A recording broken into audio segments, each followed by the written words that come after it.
여자들한테 당한 남자들이 되게 많아요. 썸과 어장으로. 또 어떤 여대생들이 어떤 분위기가 있냐면 그 오빠를 얘기하는데 1시간 동안 오빠 이름도 안 나오고 오빠의 다른 성격도 안 나와요. 차 이름으로 오빠들을 얘기해요. 그 있잖아요. 렉서스인데요. 걔는 렉서스인데요. 저는 차 종류를 사실 잘 몰라요. 그래서 그 차 이름이 너무 헷갈리니까 그냥 그 사람의 특성을 좀 얘기해주면 안 돼? 그랬더니 특성 없어요. 그래서 제가 그런 친구들 한두 명이 아니라 좀 여럿을 만나면서 사실 남자분들이 되게 힘들겠다. 그래서 남자들이 여자한테 잘 보이기 위해서 성공하려고 그러고 돈 벌려고 하는 것들도 이해가 되는 게 허세 돈도 없는데 막 차 리스 뽑고 여자들이 거기에 속아 넘어가는 거예요. 그리고 어떤 되게 이상한 남자 한 명 있었는데 그 남자는 잘생겨서 헬스 트레이너 하던 남자인데 약간 사기꾼이에요. 근데 어떻게 여자를 꼬시냐면 자기가 필통에다가 고려대학교 뭐뭐 학과라고 써놔요. 자기 필통에다가 대학생 이상이 그런 거 사실 잘 안 써놓잖아요. 근데 이제 웃긴 거는 그 학과가 없는 학교예요. 고려대학교에 없는 학과예요. 그러니까 뭐냐면 가짜인데 네이버로 찾아만 보면 예를 들면 고려대학교 홈페이지에만 가도 어떤 과가 있는지 그거 정도도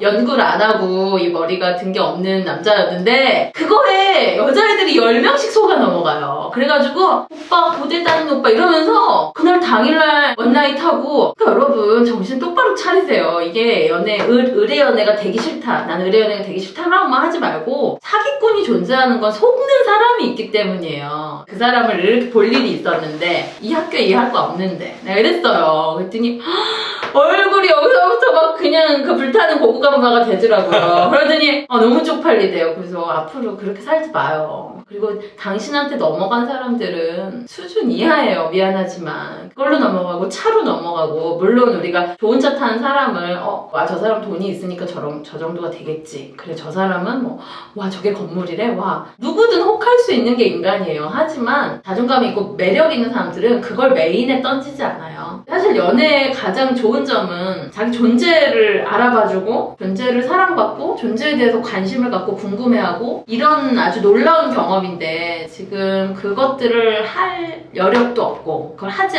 않으니까 어떻게 하면 단시기에 그 쾌락의 농도만 높게 하고 싶은 마음들이 큰 것 같아요. 섹스도 사랑이 기반이 된 섹스랑 그냥 팍 이렇게 하고 싶은 그 욕구들은 물론 누구나 내가 한 번은 쾌락에 빠지고 싶다라는 게 있겠지만 누구나 그렇다고 해서 누구나 빠지는 건 아니거든요. 그건 도둑놈 심보거든요, 사실은. 그 사람이 나를 왜 사랑해야 돼요? 그러니까 약을 먹여서까지 하겠다. 물뽕 같은 것도 그렇게 나오는 거잖아요. 뭘 행복하겠어요, 사실은. 그 마약을 먹어서 그런 해롱해롱 되는 상태에 사람끼리 하겠다는 건데 근데 뭐 저는 해보지 않아서 사실은 모르지만 그게 또 그 나름은 좋으니까 그런 사람들이 또 생기겠죠? 근데 안타까워요. 허무할 거예요, 아마. 결혼 전에 남녀들이 연애할 때는 의뢰 연애 얘기만 하셨는데 네. 제가 이혼을 한 사람들 아니면 이혼을 하고 싶어하는 사람들 상담을 많이 했어요. 근데 결국 이혼을 하거나 이혼을 했다가 다시 합치는 경우 아니면 이혼을 할 때 아주 철저하게 그 재산 분할을 하는 경우 아니면 완전 왼수가 되는 경우 아이가 오고 갈 때 서로 그래도 인사라도 하는 경우 절대 꼴도 안 보는 경우 이렇게 정리가 된 게 있어요. 어떻게 보면 저는 결혼 생활 한 17년 해봤지만 사랑을 한 경험이 있는 경우는요 아무리 냉담해지고 헤어지고 별거가 되고 해도 다시 합칠 경우가 많고요. 심지어는 여러 상황에 의해서 이혼을 하더라도 아이들을 낳으면 아이들을 오고 가는 과정에서 서로 인간적인 대우는 해요. 그리고 너 잘 사냐? 잘 좀 살아라 이런 정도까지는 되는데 가불의 연애에서 그러니까 여자분들 같은 경우 예를 들면 남자의 재산 때문에 결혼을 했어요. 근데 남자도 알아요. 이게 결혼 전에는 모르는데 네가 내 재산 때문에 결혼했잖아. 이러니까 이 남자도 별로 이 와이프를 좋아하지 않는 거예요. 그러면서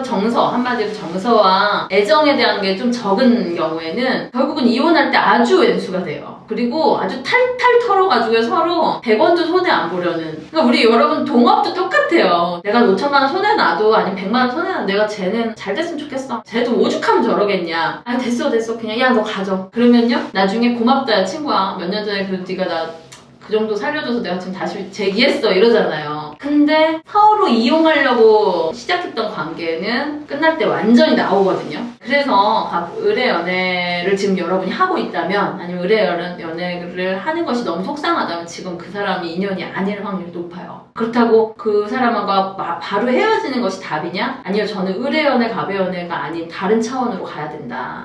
반대로 의뢰 연애를 하고 있는 사람들 들여다보세요. 나는 그 사람을 이용할 마음이 없었는가? 그 사람에게 나는 괜찮은 사람인가? 그리고 대다수는 나 스스로가 괜찮은 사람이 아닌 경우가 많아요. 거의 자존감이 되게 바닥이거나. 그래서 저는 이제 의뢰 연애 하고 있는 사람들에게 말하거든요. 너는 왜 나한테 문자를 안 보내? 너는 나한테 카톡도 안 해? 너 도대체 뭐 나한테 왜 초밥을 안 사주는 거야? 막 이런 여자들이 있어요. 그러면 제가 그래요.